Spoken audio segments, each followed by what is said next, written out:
Good morning and hello, welcome to my channel IB garden. Friends, Bangalore में south में इस बार बहुत तेज़ से बारिश हो रही है और बारिश होने की वजह से प्लांट्स में भी काफ़ी अच्छी ग्रोथ दिखाई दे रही है।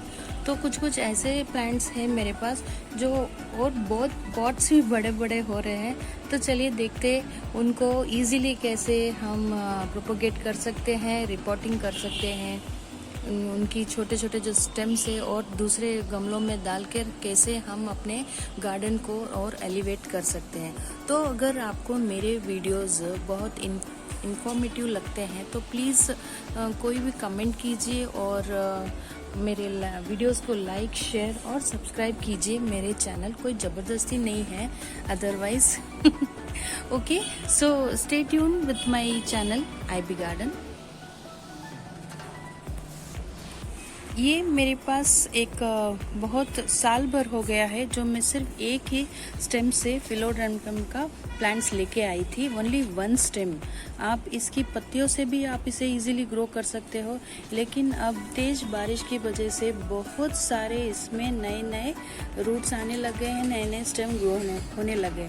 तो मैंने कहा अगर मेरे गार्डन को और एलिवेट करना है तो क्यों ना इस फिलोडेंड्रम को नए गमले में डाल दूं। तो आप देख पा रहे हैं ये भी एक मनी प्लांट की प्रजाति का होता है। इनकी पत्तियां कुछ इस तरह के लंबे हार्ट शेप में होती है। काफ़ी ब्यूटीफुल सा प्लांट है ये। इंडोर और आउटडोर दोनों में भी अच्छी तरह से वर्कआउट करता है। इंडोर मतलब ज़्यादा ही अंधेरी जगह पे ना रखे, बजाय कोई भी पार्शियल सनलाइट आती है वहाँ पर दी बेस्ट प्लांट रहेगा। और एयर प्यूरीफायर प्लांट भी है ऑफ कोर्स, और इसे भी वेल ड्रेन सॉइल पसंद है। जैसे जैसे ये ग्रो होता जाता है इसमें नए नए से स्टेम इस तरह से ग्रो होने लग जाते हैं और उनके साथ इसके इस तरह के छोटे छोटे रूट्स भी आने लग जाते हैं स्टेम में। तो चलिए देखते हैं आज इसे कैसे फिर नया गमला बनाते यानी कि रिपोर्टिंग करते हैं। इस मदर प्लांट्स में छोटे छोटे से बेबी फिलोडेंड्रम ग्रो हो रहा है, तो मैंने कहा इसे और 2-3 गमलों में लगाया जाए सो दैट मेरा गार्डन और अच्छी तरह से ग्रो होगा, एलिवेट होगा, मल्टीपल्स हो गए फिलोडेंड्रम। Stay tune. सबसे पहले हम इस गमले में देखते हैं कौन सा जो स्ट्रॉन्ग रूट है, मतलब जो स्ट्रॉन्ग स्टेम वाला है उसे हम लेते हैं। ये देख पा रहे हैं आप कितना स्ट्रॉन्ग स्टेम है और यहाँ पर काफ़ी नए नए से स्टेम भी ग्रो हो रहे हैं, है ना। तो मैं एक नाइफ की हेल्प से यहाँ से मैं कट कर ले रही हूँ सो दैट इसको मैं आपको बताती हूँ। यहाँ पर नई ग्रोथ आ रही है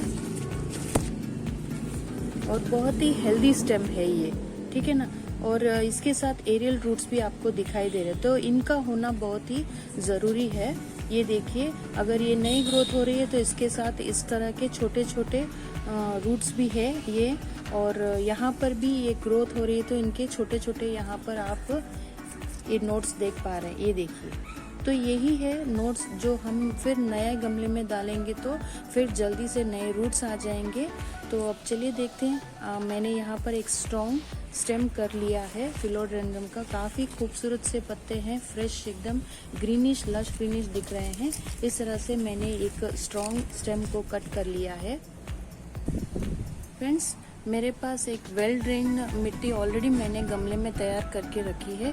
इसके अंदर पॉटिंग सॉइल है, थोड़ा बहुत सैंड है और वर्मी कंपोस्ट और कोकोपीट की भी इसमें थोड़ी थोड़ी मात्रा में मैंने फिल की रखी है। अब इसके पहले मैं इसके अंदर फिलोडेंड्रम की स्टेम इसके अंदर डालूं, लगाऊं, उससे पहले मेरे पास सबसे द बेस्ट फर्टिलाइज़र होता है ये केले के छिलके। अब मैं क्या करती हूँ, ये इन छिलकों को छोटे छोटे पीसेस में पहले कट कर देती हूँ, ठीक है। वैसे इसकी ज़रूरत नहीं रहती है, लेकिन धीरे धीरे जैसे ये फिलोडेंड्रम की स्टेम पर नई रूट आएगी तब तक के लिए एक सपोर्ट रहेगा बनाना के पील्स का फर्टिलाइज़र। और मेरे पास ये भी है काऊ डंग के उबले, जिन्हें मैं सुखा के रखती हूँ, पूरा साल भर स्टोर करती हूँ।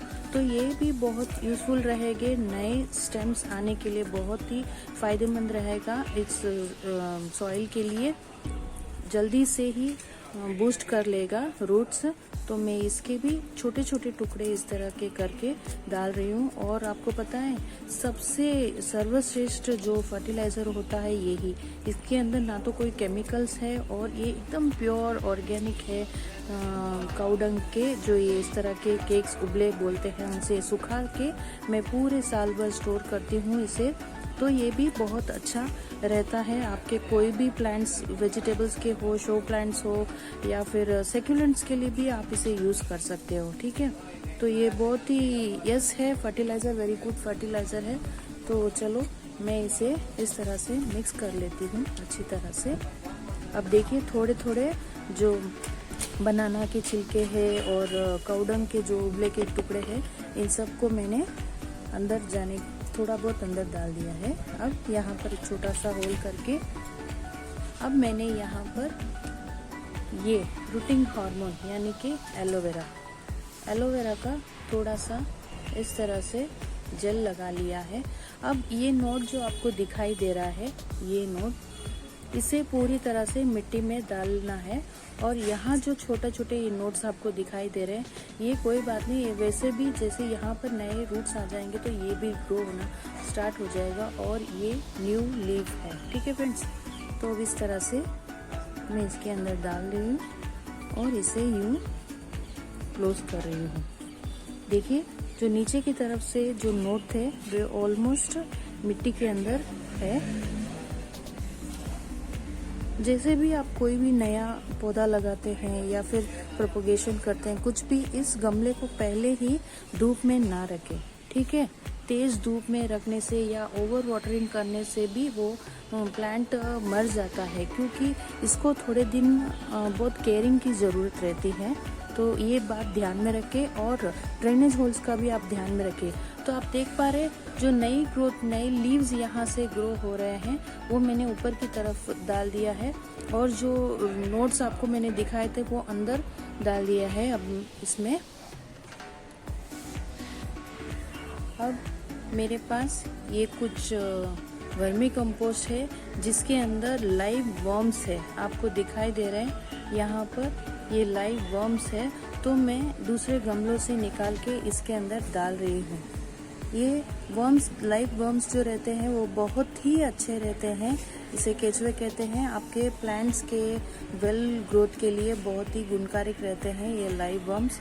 तो आप इस तरह से छोटे छोटे गमले बना के आप इंडोर में भी इस प्लांट को रख सकते हैं और सिर्फ 15 दिन में देखिए यहाँ से जो आपको दिखाई दे रहा नया लीव्स है फटाफट से ग्रो होने लग जाएगा। एंड जैसे ही नए रूट्स आएंगे तो ये फिलोडेंड्रम का प्लांट अच्छी तरह से ग्रो होना लग जाएगा।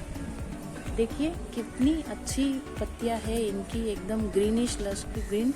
जैसे बारिश होती है इनमें फटाफट से ग्रोथ चालू हो जाती है, बूस्ट होने लग जाता है। तो कैसे लगा friends repotting propagation of a new plant from philodendron का।